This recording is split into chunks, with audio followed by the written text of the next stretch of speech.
दोस्तों एक लड़का होता है जिसका नाम समीर होता है, जिसकी उम्र 25 साल होती है और उसकी शादी हो गई होती है। शादी करने के बाद समीर की दुल्हन उसके घर आती है और उस अपने घर में अपने रूम में बैठकर समीर का इंतज़ार करने लगती है।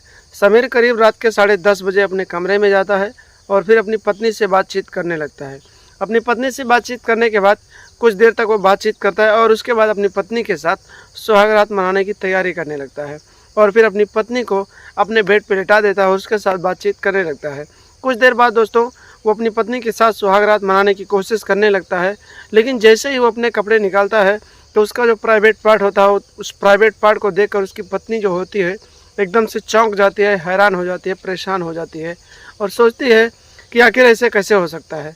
और उसके बाद दोस्तों जो समीर होता है वो अपनी पत्नी के साथ जानवरों की जैसा सलूक करने लगता है, एकदम जानवर की तरह उसके साथ संबंध बनाने लगता है और फिर इस तरीके से उसके साथ संबंध बनाता है कि वो एकदम से परेशान हो जाती है और बेहोश हो जाती है।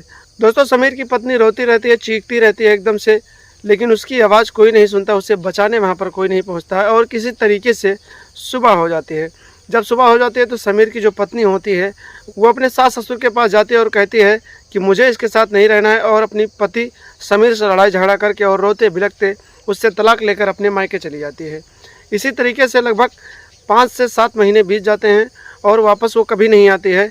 तो जो समीर के पिता होते हैं वो समीर की दूसरी शादी भी करने लगते हैं, यानी कि समीर जो होता है बहुत ही बड़े बाप का बेटा होता है, तो उसके पास बहुत सारी दौलतें होती हैं, बहुत सारे धन होते हैं, दौलत होते हैं, यानी कि प्रॉपर्टी बहुत ज़्यादा होती है। तो उसकी दूसरी शादी भी हो जाती है। जब समीर की दूसरी शादी होती है तो दूसरी पत्नी भी उसके घर आती है। तो समीर उस पत्नी के साथ भी संबंध बनाने की कोशिश करता है, सुहागरात बनाने की तैयारी करता है। तो फिर भी उसके साथ भी वैसे ही होता है। जब उसके प्राइवेट पार्ट को देखती है तो दंग रह जाती है, उसके आँखों से नींद उड़ जाती है और फिर समीर उसके साथ भी जानवरों की तरह सलूक करता है, उसके साथ जानवर की तरह एकदम जानवरों की तरह संबंध बनाता है। वो औरत भी चीखती रहती है, चिल्लाती रहती है, लेकिन उसे भी बचाने वहाँ पर कोई नहीं आता है। इसी तरीके से जब सुबह होता है तो फिर से वो भी लड़की जो समीर की पत्नी होती है वो लड़की भी समीर के साथ लड़ाई झगड़ा करके उसे छोड़कर अपने मायके चली जाती है और फिर कभी वापस नहीं आती है और फिर समीर से तलाक ले लेती है। इसी तरीके से फिर से 5-7 महीने बीत जाते हैं और उसके बाद समीर की तीसरी शादी तय होती है और तीसरी बीवी भी उसकी आती है और फिर समीर फिर से उसके साथ वही सब करता है और जानवरों की तरह उसके साथ सलूक करता है, जानवरों की तरह उसके साथ संबंध बनाता है। लेकिन जो तीसरी पत्नी उसकी होती है कुछ पढ़ी लिखी होती है, यानी कि कुछ डॉक्टर का कोर्स करके आती है।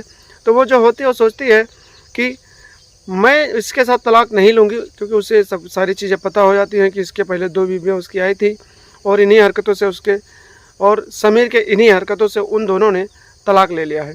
तो जो नई नई लड़की आती है, तीसरी बीवी उसकी आती है, तो सोचती है कि मैं इससे तलाक नहीं लूँगी बल्कि इसके बीमारी का इलाज करवाऊँगी और फिर जो भी होगा देखा जाएगा। दोस्तों उसके बाद वो जो लड़की होती है समीर के साथ ऐसा क्या करती है, उससे सुनने के बाद आप लोग हैरान हो जाएंगे और आप लोग ये सोचने पे मजबूर हो जाएंगे कि आखिर ऐसा होता है तो क्यों होता है। दोस्तों क्या है पूरी कहानी, क्या है पूरी खबर, इस पूरी कहानी को आपको वीडियो में बताएंगे। बस आप लोग वीडियो को अंत तक जरूर देखना, थोड़ा भी मिस मत करना, क्योंकि इस कहानी से आपको एक बहुत बड़ी सीख मिलने वाली है। तो दोस्तों वीडियो में बने रहना और पूरी कहानी को अंत तक जरूर देखना, तभी आप लोगों को ये कहानी समझ में आएगी। तो क्या है पूरी कहानी दोस्तों, आइए विस्तार से बताते हैं। नमस्कार, प्रणाम, मैं आप सबका दोस्त, आप सबका भाई अजय राज और आप लोग देख रहे हैं हमारा और अपना YouTube channel the story of AK। दरअसल दोस्तों ये कहानी है भोपाल की। भोपाल का एक छोटा सा इलाका आता है, उसी छोटे से इलाके में एक समीर नाम का लड़का रहता है जिसकी उम्र 26 साल थी। उसके पिताजी थे जो बेहद ही अच्छे कारोबारी थे और उनका सोने चांदी का एक दुकान था, यानी कि बिजनेस था, यानी ज्वेलरी का दुकान था उनका। तो बहुत सारे उनके पास पैसे थे, बहुत सारी प्रॉपर्टी थी। तो उन्होंने समीर जब बड़ा हो गया तो फिर उसकी शादी करने के बारे में सोचने लगे। समीर के पिता ने अपने कई सारे दोस्तों से बताया था कि मुझे अपने बेटे की शादी करनी है, अगर कोई भी लड़की मिलेगी या कोई भी रिश्ता आएगा तो मुझे ज़रूर बताना। इसी तरीके से 3 से 4 महीने बीत जाते हैं और समीर के जो पिता होते हैं उनके एक दोस्त होता है, वो बताता है कि एक लड़की है जिसकी शादी होने वाली है, अगर तुम्हारा दिल करे तो तुम समीर के साथ उसकी शादी कर सकते हो। समीर के पिता इस बात को मान जाते हैं और समीर की शादी उस लड़के से तय कर देते हैं और फिर उस लड़की से समीर की शादी होती है और समीर उस लड़की को दुल्हन बनाकर अपने घर ले आता है। जब वो अपने घर लाता है तो समीर की जो पत्नी होती है अपने कमरे में बैठी होती है और समीर का इंतज़ार कर रही होती है। रात के 10:30 बजे समीर अपने कमरे में जाता है और फिर अपनी बीवी से बैठकर बातचीत करने लगता है। बातचीत करता है कुछ देर तक, उसके बाद उसके साथ प्यार करता है और फिर उसके साथ सुहाग रात मनाने की तैयारी करने लगता है। समीर जो होता है जब अपने कपड़े उतारता है तो फिर उसकी पत्नी जो होती है जब समीर का प्राइवेट पार्ट देखती है तो एकदम से परेशान हो जाती है और एकदम से दंग हो जाती है। लेकिन दोस्तों वो मन ही मन सोच लेती है कि समीर के साथ संबंध नहीं बनाएगी, उसके साथ सुहागरात नहीं बनाएगी। लेकिन समीर जो होता है ज़बरदस्ती अपनी पत्नी के साथ जानवरों की तरह सलूक करता है और जानवरों की तरह एकदम जानवर बन जाता है और उससे नोचने लगता है और उसके साथ ज़बरदस्ती सुहागरात मनाने लगता है। समीर की जो पत्नी होती है रोती रहती है, चीखती रहती है, लेकिन उसकी आवाज़ को सुनने वाला कोई नहीं होता है और उसे बचाने वहाँ पर कोई नहीं आता है। इसी तरीके से जब सुबह होता है समीर की पत्नी रोते हुए अपने कमरे से बाहर निकलती है और फिर समीर से तलाक लेकर अपने मायके चली जाती है और दोबारा वापस कभी नहीं आती है। इसी तरीके से 5 से 7 महीने बीत जाते हैं।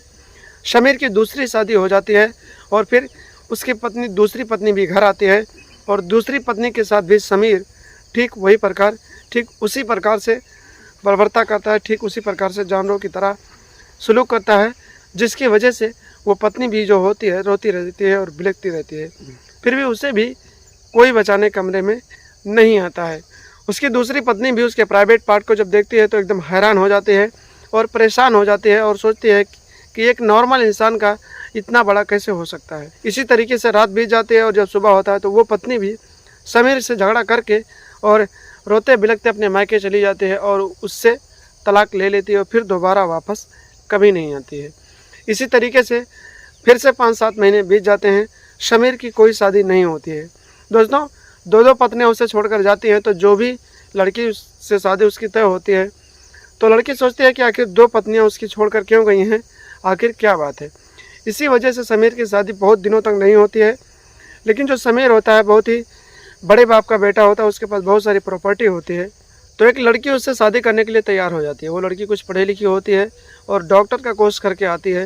वो लड़की उससे शादी करती है और फिर ये जानकारी करने के लिए शादी करती है कि आखिर समीर उन लड़कियों के साथ ऐसा क्या करता था जिसकी वजह से वो लड़कियां उसे छोड़कर चली गईं और फिर दोबारा वापस इसके पास नहीं आई। समीर की शादी हो जाती है। उस लड़की का नाम जो होता है दोस्तों अदीबा होता है। अदीबा उससे शादी करती है और फिर शादी करके उसके घर जाती है। अदीबा जो होती है वो भी अपने पति का इंतज़ार कर रही होती है और समीर कमरे में आता है। फिर जिस तरीके से उसने अपनी दोनों पत्नियों के साथ किया था ठीक उसी प्रकार अदीबा के साथ भी करता है और उसके साथ संबंध बनाता है, जोरदार तरीके से सुहागरात मनाता है। लेकिन जो तीसरी पत्नी अदीबा होती है वो भी जब उसके प्राइवेट पार्ट को देखती है तो एकदम से हैरान हो जाती है और सोचती है कि इसी वजह से उन लड़कियों ने इसका साथ छोड़ दिया है, क्योंकि ये जानवरों की तरह उन लोगों के साथ सलूक करता था, उनके साथ व्यवहार करता था, उनके साथ संबंध बनाता था।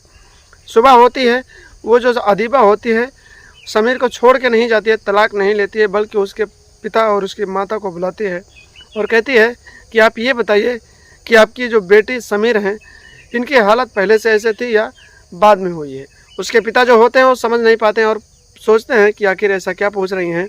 तो जो अदीबा होती है कहती है कि मुझे सारी बातें पता हो चुकी हैं और मुझसे छुपाने की कोई ज़रूरत नहीं, मैं थोड़ी बहुत पढ़ी लिखी हूँ, मैं भी डॉक्टर का कोर्स करके आई हूँ। आपके बेटे को जो ये प्रॉब्लम है, जो कभी कभी एकदम से हैरान हो जाता है, एकदम से जानवरों की तरह सलूक करने लगता है, ये बीमारी आप बताइए कब से है, जल्दी है या बचपन से है। फिर उसके माता पिता जो होते हैं वो सोचते हैं कि इसको अब शायद बताना ही पड़ेगा, तो उसे बताते हैं कि बेटा इसकी ये बीमारी बचपन से है।